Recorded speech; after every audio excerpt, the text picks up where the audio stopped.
ঘুরে আসি চ্যানেলের একটি নতুন ব্লগে আপনাদের স্বাগত।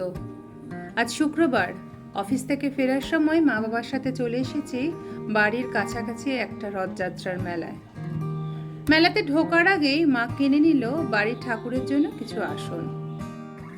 দেখুন হাতের কাজ করা কুশন কভারগুলো কি সুন্দর। চলুন এবার মেলার ভেতরে ঢুকি।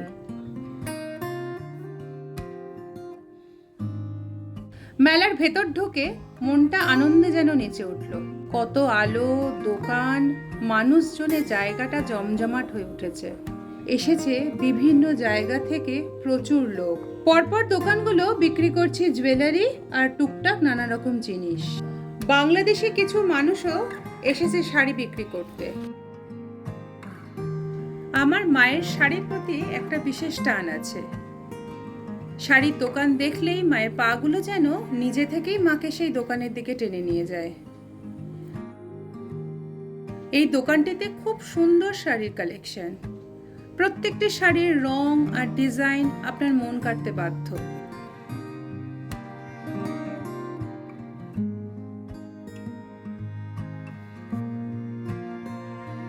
এর মধ্যে মায়ের পছন্দ হয়ে গেল কয়েকটা শাড়ি।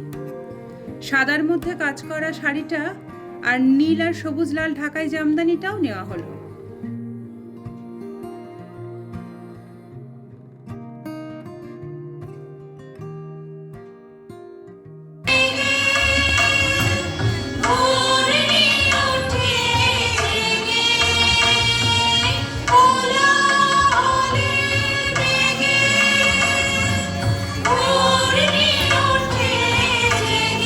এখানে খুব ভালো সাংস্কৃতিক অনুষ্ঠান হচ্ছে দেখলাম।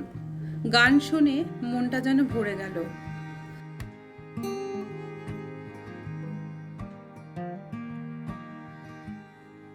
আর আপনারা তো জানেন নাগরদোলা আর বিভিন্ন রকম দোলনা ছাড়া মেলা যেন সম্পূর্ণই হয় না।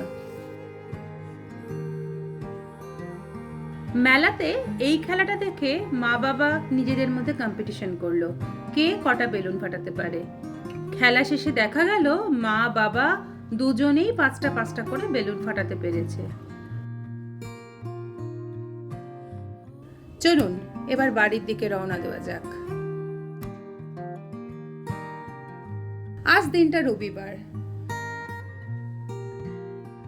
সবাইকে জানাই শুভ রথযাত্রার অনেক অনেক শুভেচ্ছা। আজ বাড়িতে বড় মামুরা এসেছে মায়ের জন্মদিনের শেষ মুহূর্তের কিছু আলাপ আলোচনা করার জন্য। চলুন আপনাদের দেখাই মা ওই দিন কোন শাড়িটা পরবে। এটা আমি আর আমার দিদি মাকে উপহার দিয়েছি। চলুন দেখা হচ্ছে আবার পরের একটি ব্লগে। ভিডিওটি ভালো লাগলে লাইক, শেয়ার, সাবস্ক্রাইব করবেন।